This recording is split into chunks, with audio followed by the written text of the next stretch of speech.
How's everybody doing, as our good friend Jay Elson would say? This is Football Insiders, David Brown, Jason Andera, and we are, of course, inside our Midco Sports studios. I suppose if we were outside, we'd be called Football Outsiders. You're brilliant, David. You're also brilliant bringing up Jay Elson this week because he gets to replace you on Varsity Sports Live, but you're still here. Not replace, fill in. Fill in, thank you. Very well I'm not said. done yet. And but we've got Dave for the next half hour or so to talk about all the happenings from last week and previewing all the big games, a lot of big games, especially in the small schools this week. Yeah, I will be with the Midco Sports crew, most of the Midco Sports crew for the SDSU game at Target Field this weekend. So that is why Jay Elson is filling in for me on Friday. I'm still invested in all his high school stuff. Let's start in AAA as we always do. Let's do it. The President's Bowl. We saw it was going to be number 1 Lincoln versus number 2 Jefferson. Kind of questions, not necessarily about both teams, but for Lincoln it was like, okay, how good are they really? They've had 2 blowouts to start the season, and with Jefferson, 2 overtime games to start the season, which they had both won.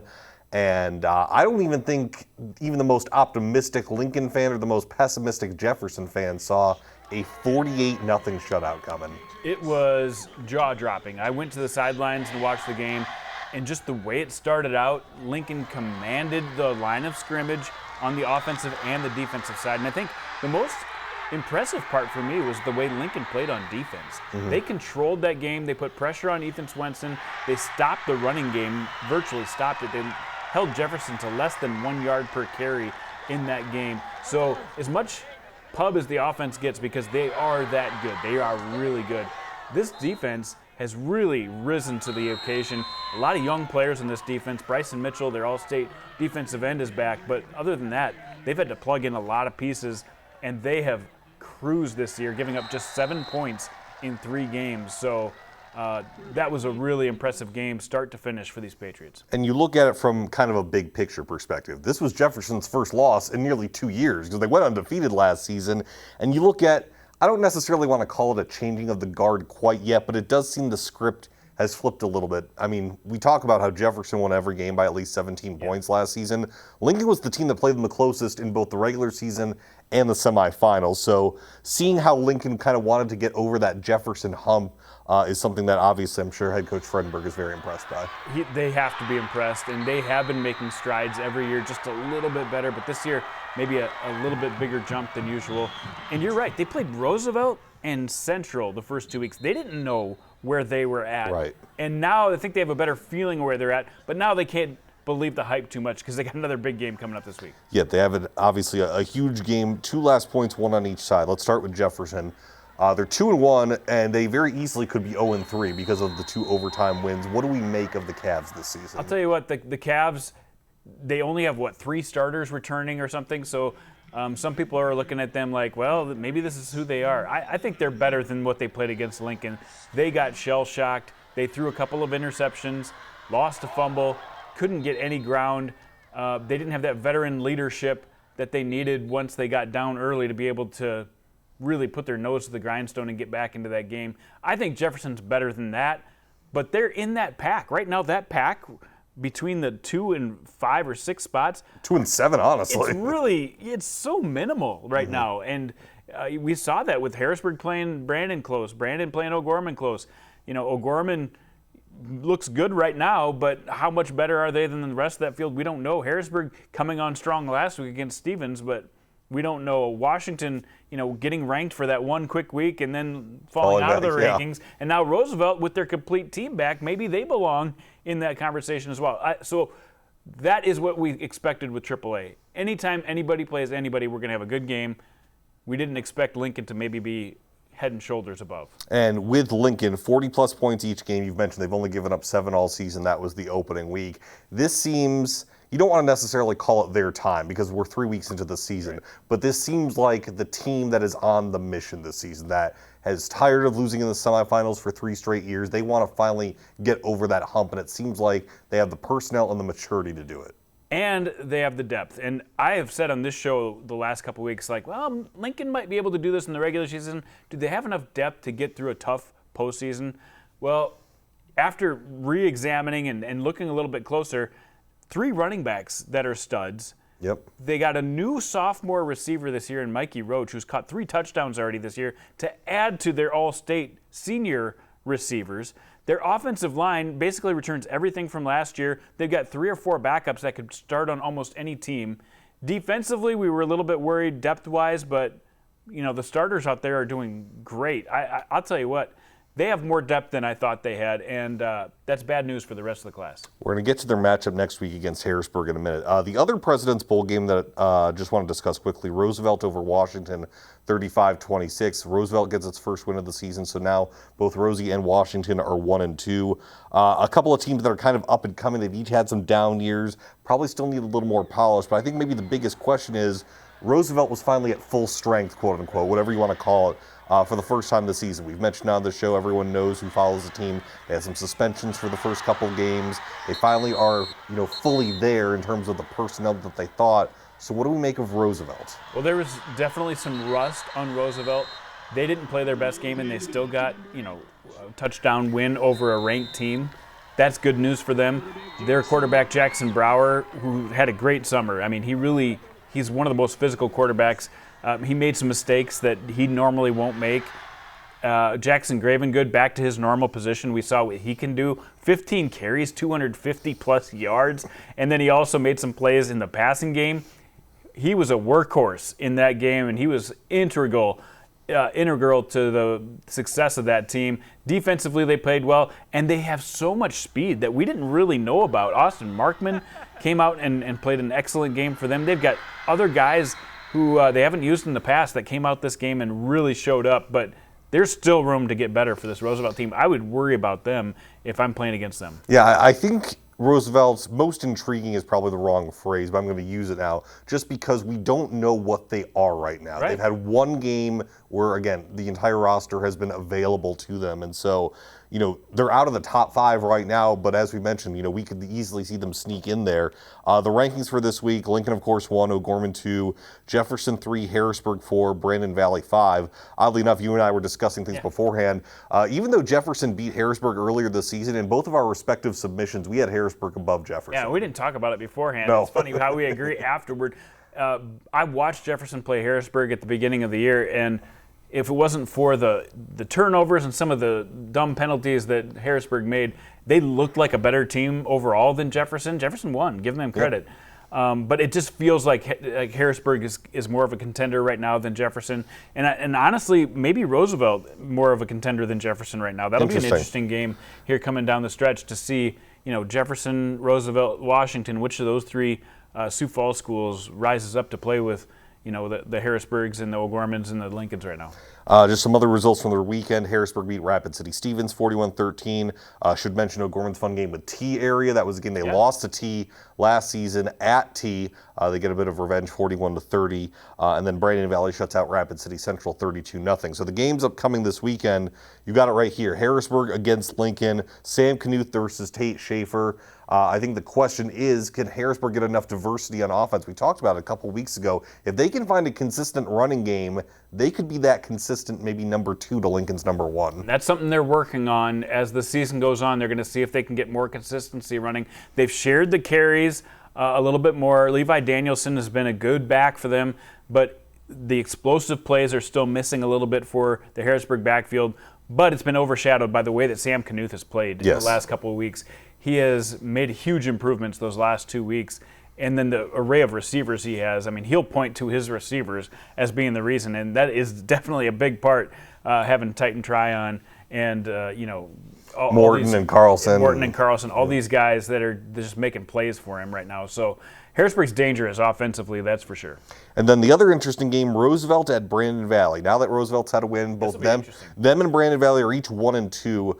The question will be who will emerge. I was at the Brandon Valley Central game on Friday. It's a shutout win for Brandon, 32-0. You're never going to apologize for it, but I don't want to say they seemed off. I just think that at some point during the game, I didn't think they were just as sharp as they probably want themselves to be. I think a lot of coaches, their most dreaded game of the year is homecoming week because there's so many distractions.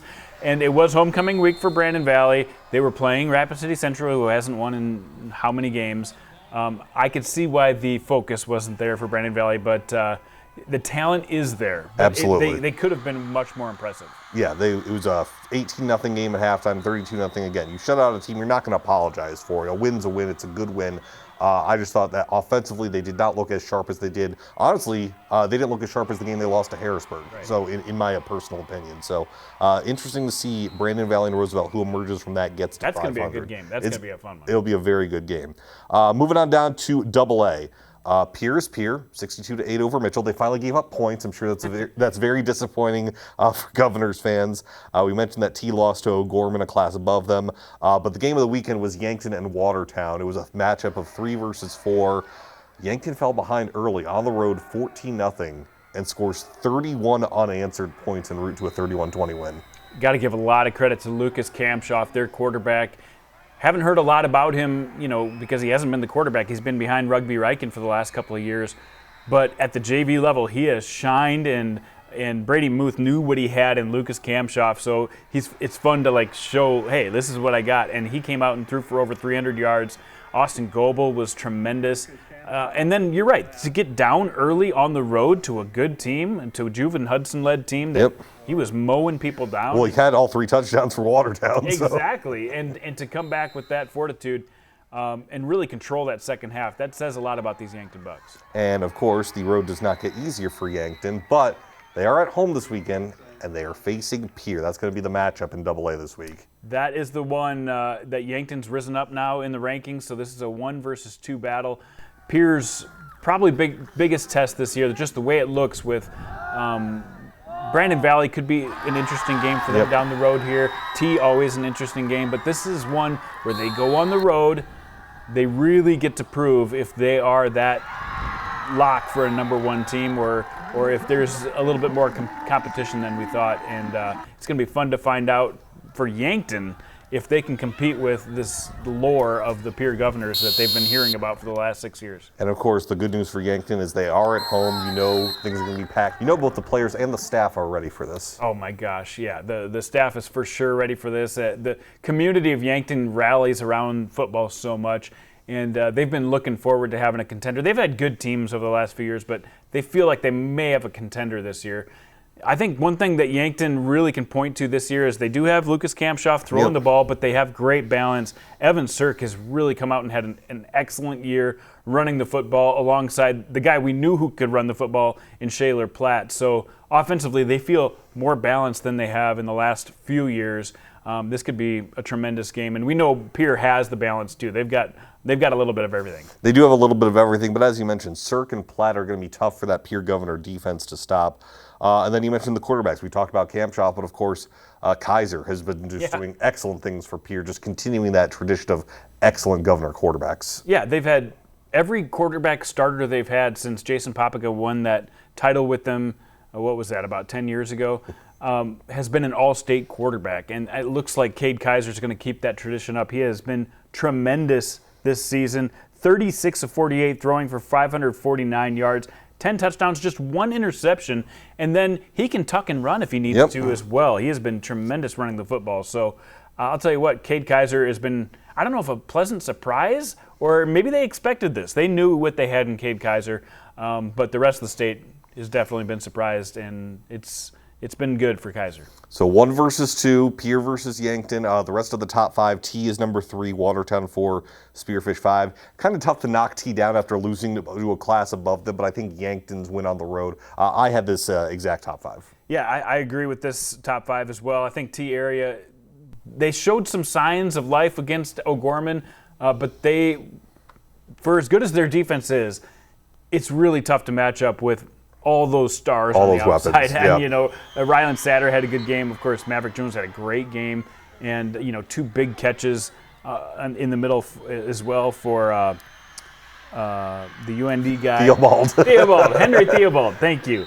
But, yeah, it's just a tough assignment for any AA school to compete with that much talent. So I think T areas, they're in it. But, right now it looks like Yankton Pierre for sure are those top 2 teams. And that matchup will be happening on Friday, 11A. Probably low-key the biggest story in 11-man football. Del Rapids surviving at Hot Springs. Now we get it. It's it's a trip West River. Those trips are tough for anyone. It doesn't matter who. But Del Rapids is the top team in 11A. Hot Springs came in. They're not bad, but the number 5 team in 11B. It's still a cross-class matchup, and the Couriers needed some late touchdowns. They were trailing this game in the fourth quarter. They needed a Jack Henry touchdown with less than 20 seconds to go to win this game. I'll tell you, Hot Springs came in with a great game plan, and they were able to run the ball and control the game. They didn't have to pass very much. And then they took advantage of turnovers. Del Rapids did fumble the ball a couple of times in crucial situations when Hot Springs, had control of the game. But it took 2 touchdowns in the fourth quarter for Del Rapids to come back and win this one. I think it's almost a bigger sign of how competitive Hot Springs plans to be in the 11B playoffs again this year than it does as a knock on Del Rapids. Yeah, and keep in mind, obviously, we're going to get to 11B in a little bit, Hot Springs being number 5, but 11B of the 9-man classes, you had the top 16 make it in the playoffs, and it's not a surprise. We will see probably teams we haven't talked about emerge from those lower classes, but for now in 11A, Del Rapids survives. The other big top 5 showdown, Yankton over Lennox. We joked on Varsity Sports Live about having a nickname for the Seahawk backfield of Kane Wallner, and is it Cannon or Kanan McCracken? See, and that's a big... If it's Kane, then you and I discussed Hurricane. The Hurricane backfield. The Hurricane backfield. It's funny, though, we asked people to give suggestions, and two different people from Canton got back to me and said they already have nicknames. They're Thunder and Lightning. Okay. But that's kind of boring. We all have a Thunder and Lightning. We could up it to the Hurricane backfield, and that's kind of like a storm, like the Thunder and Lightning. So the Hurricane, the Hurricane. Hurricane. If it's Kanan or Cannon, again, apologies to Mr. McCracken. We're finding more about Canton every week. Exactly. Let us know. We like to have an interactive audience in Canton, so let us know. But they get a win over Lennox, a good win for the Seahawks against a Lennox team that's been kind of frisky this year. Yeah, Lennox is a team that continues to get better, too. They rely on that pass game. Boston Katzer has done a great job of spreading that ball out this year. They played a little closer than I thought, to be honest. Just for them coming off of a game in Vermilion where they weren't as sharp as they have been, against Chamberlain earlier this year. I thought there was a chance that Canton could just physically dominate them. Lennox stepped up, and they played physical game as well. But Canton, they're getting votes right now at that number 1 spot, and I kind of agree that they might be the toughest team in that class. And the top 5 this week is Dell's number 1, West Central number 2, no surprise, Canton 3, Sioux Falls Christian, we're going to talk about a second 4, Lennox 5. With Sioux Falls Christian, they get their first win of the year over Dakota Valley, who was number 4, trailed that game 7-0 in the fourth quarter, or at halftime rather, comes back and wins 14-7. And we talked about it on Varsity. The Chargers faced 3 top 5 opponents to start the season. It was just a tough sled for them. Yeah, that exactly. And after the game, Jared Smith said as much. He said, we've put the 2, 3, and 4 teams in the state to start our season off. So to be 1-2 and now to have, Cole Snyder back, who wasn't playing before, I think Sioux Falls Christian really gets back to that top-level elite type of team that I thought they were in the preseason. And they're number 4 in this week's polls. Upcoming games this weekend, the big one, Canton and Del Rapids. It's 3 versus 1. Huge in terms of positioning for both teams. And I think for Del Rapids, this is a chance, not necessarily to prove why they deserve to be number 1, but I think if you get something like what they got against Hot Springs early in the season, a good coach like Jordan Hutskill will use it as like, hey, this is a wake-up call that you cannot take any days off, not that they were, but you cannot take anything for granted. You can't take anything for granted. You can't turn the ball over more than your opponents and expect to win. And that's going to be the case here against Canton. They have to minimize mistakes. That's what Coach Huska told us, is minimizing mistakes or almost eliminating those turnovers is going to be one of the hugest parts of this game for them. And then for them just to be back at home, I think that's a huge advantage for them too. But Canton comes in, this Canton team is as good or better than the team they've had in the last 3 to 5 years. So that'll be a good one. And then kind of a low-key interesting one, West Central, the number 2 team. They're at Vermilion. Yeah. The Tanagers have kind of improved week after week. I don't want to say they're a top 5 team yet, but they're kind of lurking beneath the surface a bit. Last week they eked out a game against Millbank, and Millbank's shown that they can play with some teams at the top of the class. The week before, Lennox needed a final touchdown to win it. So, they've gotten better every week, and that kind of goes along with their quarterback, Hayden Christofferson, the sophomore quarterback who's trying to feed, one of the most electric players in the state in Zone Robinson, and he's finding more new and fun ways to get the ball to the outside to get him some maybe more offense, because that's the one thing. Vermilion has not been as explosive offensively as I thought they would be going into the year, but defensively they've been able to keep up with anybody in the state. So this will be an interesting one with West Central, a team that, they're going to grind it out on the ground as well. And this is going to probably be a low-scoring game. And when that happens, a couple turnovers here and there, Vermilion could play right with West Central. Yeah, absolutely. Definitely not a cakewalk for the Trojans this week as they play the Tanagers down in Vermilion. Down to 11B. I think winner's just fine. I think 3 straight weeks of 40-plus point blowouts. This is the winner that we expected. That week 1 game against Tri-Valley certainly looking like an anomaly. Yeah, and now Barfus and Keys are working well together in that backfield. Defensively, they've really shored some things up. I think they've got people in positions right now, as Coach Trent Olson has changed some personnel around that's really helped out in winter as well. They're definitely on the right track. But as I say that, the rest of Class 11B, I feel like there's a lot of improvement there too. And so it's not a cut and dried number 1, but you feel a little bit better about where Winter's at. Winter's number 1, Sioux Valley number 2. Remember, they beat Elk Point Jefferson in a 2-3 matchup a couple weeks ago.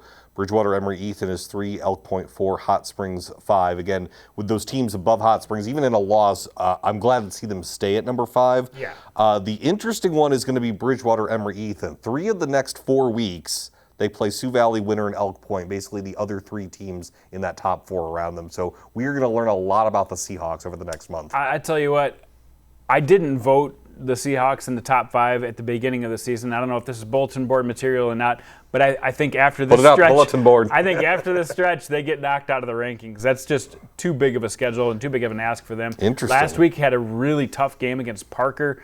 Not to diss Parker, but that's a game that if you're ranked in the top 3, you should be able to handle the Parker Pheasants. So Sioux Valley with a big opportunity this week to really establish, yes, there's a distance between us and Bridgewater Emory Ethan. Yeah, it is Sioux Valley at Bridgewater Emory Ethan. As we mentioned, Sioux Valley already had that big matchup against Elk Point earlier this year when they were 3 and EPJ was 2. Now Sioux Valley is 2, Bridgewater's 3. We'll see if they can do it again in that matchup. And then Hot Springs is at St. Thomas More. We're going to see if Hot Springs can carry the momentum. It's weird to call it momentum from a loss, but momentum from how well they played against St. Thomas More. I mean, that's the rest of the state. This group knows how good they are. They made that run last year to the semifinals when nobody thought they would even get maybe into the quarterfinals. They believe, and they've got a big line up there, and Cameron Macheski has been running the ball like a bull for the Hot Springs Bison. He is a weapon that nobody else in this class has somebody quite like that who can really, you can rely on for big yards and big parts of the game where he can really carry you. So I love Hot Springs right now. I think they're as good as anybody in this class. They can compete with anybody in 11B. Absolutely. 9-man. Let's give a shout out to Elkton, Lake Benton, and Dubourg. That was a fun back and forth game, 39-30. The Elks prevail. I think Dubourg really showed out that they can play with one of the top teams in 9AA. They were leading early in the game. After the game, Ethan Pearson, the head coach of Elkton Lake Benton, told me that he wouldn't be surprised to see Dubourg get into the rankings here in the next couple of weeks because they're that good of a team. And Elkton found a way to get it done, though. Tanner Stein with a big game for them. They've done a good job at quarterback this year with Colt Beck, who that was the big question, as how are you going to replace the quarterback? Such a big year for Ryan Krogh last year. Well, Colt Beck has done a great job filling in, and they've got some weapons around him. I think Elkton Lake Benton needed that win, and they got it. And what's funny is it's a 39-30 game. They actually had 3 touchdowns called back by penalty, so this offense can score. Well, yeah, exactly. And, penalties, are part of the game, but you're right. This Elkton team feels like there should have been a little more distance maybe between them and Dubourg, but give credit to the Dolphins. They played right with the Elks. But if they play mistake-free, they feel like their ceiling's even higher. Other headlines in 9AA, Parkston holding off Hanson. We joked how this was an 8-6 game that Hanson won a year ago. It was 8-6 Parkston at one point. They win 16-6, and Luke Borman was just awesome. Luke Borman stepped up. Colton Kramer had the big week 2 weeks ago. Wasn't able to play at full strength, but that's the thing about this Parkston team is they've got several guys they can go to, and Luke Borman was absolutely awesome, making some really good runs and getting them a win against a good team. So Hanson comes in now 2-2, but they feel like, they played right with Howard and they played right with Parkston. This is a team in playoff time. You don't want to see your name across the bracket from Hanson. Absolutely not. Quickly going through the rankings of AA, Parkston 1, Hamlin stays at 2, Howard 3, Elkton Lake Benton 4, and Wall at number 5. And we mentioned these because moving down to 9A, we had probably the most interesting media poll I can imagine. So Canastota overtakes Warner at number 1. Warner had more first place votes, but Canastota had one more overall point. So it's basically neck and neck right now between Canastota and Warner for top team in 9A. I think people are looking at strength of schedule here and looking at what Canastota has, not only behind them but in front of them, and saying that they've put a really impressive season together, where Warner hasn't been able to show that yet. But Warner has that coming up. They've got some really tough games coming up in these next couple of weeks. They're going to have a chance to say, no, we're the top team. Not that it matters that much, but they like to see their name at the top of the rankings. Of course. You mentioned the Monarchs test in the next couple weeks. They got Castlewood. Then they're going to play the top team in 9B, Falkton, and then the number 2 team in AA, Hamlin. So they're going to be playing a lot of cross-class matchups against some top 5 teams. And, if they get through that and stay undefeated, they definitely deserve to be number 1. That's going to be a challenge. Upcoming games. So Canastota in 9A, at Elkton Lake Benton in 9AA. We mentioned how Elkton Lake Benton can score, but Canastota, usually a team that likes to run it up. They're not necessarily careless, but it seems that they're a little bit better this year at just being more methodical, taking care of things. Exactly. Last season, I remember, playing against the Howards and the Elktons. They just couldn't quite beat those teams. It was because of a couple of mistakes they made. Tage Ortman was fantastic throwing the ball, but they'd also make mistakes throwing the ball. This year, they've really kept it closer to the vest, kept it on the ground, really dominated at the offensive and defensive lines, and Tage Ortman still having a great year. So I think Canastota feels more confident in their style of play this year. They've got a more veteran team this year. They like the direction they're going. And then Howard is at Freeman, probably the biggest test of the year for Freeman so far, and honestly a measuring stick for Howard. It's going to be a huge measuring stick for Howard, who came in as the preseason number 1, dropped a game early, and then they got kind of buried in the rankings because 9AA is so good. Freeman, this is an opportunity for them because this could be an undefeated year if they could somehow take care of Howard. They got this game at home. This would really put their name on the map.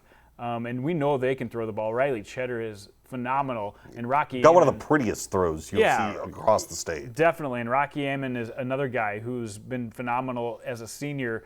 One of the few seniors they have on this team, but he has been a huge leader. There's nothing but upside for the Phoenix. 9B rankings, we mentioned Falkton's number 1, DeSmet's number 2, Hitchcock-Tulare 3, Avon 4, Harriet Selby 5. More cross-class matchups when we talk about Woolsey-Westington against DeSmet. And I like to note when we were discussing things, will the real Slim Shady please stand up? Who are these teams? Who are these teams? Who are the real Woolsey-Westingtons? Who are the real DeSmets? They have an opportunity to stand up right now. Woolsey with that bad loss against Parkston a couple of weeks ago. They had to sit on that for 2 weeks because they were off last week. Exactly. So that's been stewing. That's tough for them. DeSmet, on the other hand, they had a loss earlier this year out in Stanley County that they want to get revenge on. These two teams that played each other last year, Woolsey got the best of them. 2 years ago, DeSmet got the best of them. This is two evenly matched football-hungry communities that both think they have a shot in the playoffs if they can get it right. So nobody wants to lose their second game in this battle. This is going to be a lot of fun. And then another 9-man matchup, Chester and Alcester. Just when you have so many teams in these classes, sometimes they get overshadowed. Neither of these guys are ranked in the top 5, but they have good records. Kind of tough to gauge whether their win-loss strength of schedule based on the opponents they play. But that's kind of why you seed out to 16 and 9-man, because teams like these that we're not talking about a whole lot could become big factors late October, early November. And watching Chester over the last few weeks, we know they can move the ball. They've got several different receivers. Lake Wold has been putting up 5, 6, 7, even an 8 touchdown game. If they can do that against a team like Alcester, who's undefeated so far this year, then we can start talking about Chester area as maybe being a team in 9A to worry about. And Alcester Hudson, same thing with them. If they get a good quality win over Chester area, maybe they're a team we need to start talking about a little bit more. Lots of intriguing matchups this weekend. I would say AAA, There's the Harrisburg Lincoln one, but I honestly think I'm most intrigued in AAA this weekend by Roosevelt Brandon Valley. Which team is going to emerge there and kind of be a thorn in the side down the stretch? In AA, we got Pierre and Yankton. That's obviously going to be huge for both sides. Going down the list, 11B, Sioux Valley, Bridgewater, Emory, Eaton. That's going to be a lot of fun. And then in 9-man, honestly, the Canastota Elton Lake Bend, because Canastota proved earlier this year they can compete in 9AA when they beat Howard in the season opener. So can they do it again? And can Canastota kind of maybe cement themselves like, okay, if you beat a couple of 9AA teams, then maybe you should be number one over Warner? I think so. I think it's going to be a huge testing ground between Canastota and Warner over these next couple of weeks. And it starts this week for Canastota with a tough game against the 9AA team. There's always tons of fun going on in South Dakota. Varsity Sports Live this Friday at 10:30. Jay Elson filling in for yours truly. Filling in. You'll be back. Yeah, I'll be back. Don't worry about it. A couple weeks, though. No, I'll be back next week. Okay. Yeah, we got the schedule figured out. Okay, I got you. Yeah, trust me on this one. I'll be back next week. Okay. But yeah, Jay Elson filling in for me this Friday. Yours truly, Jason Andera, will still be there because, of course, Jandy will always be there. He's here for you. And Jody Norstead will be here for you as well. So Varsity Sports Live Friday at 10:30, Midco Sports, Midco Sports Plus, and we will both be back on Football Insiders next week. All right. You can't get rid of me. I'll see you then. All right, see you then. Can't wait.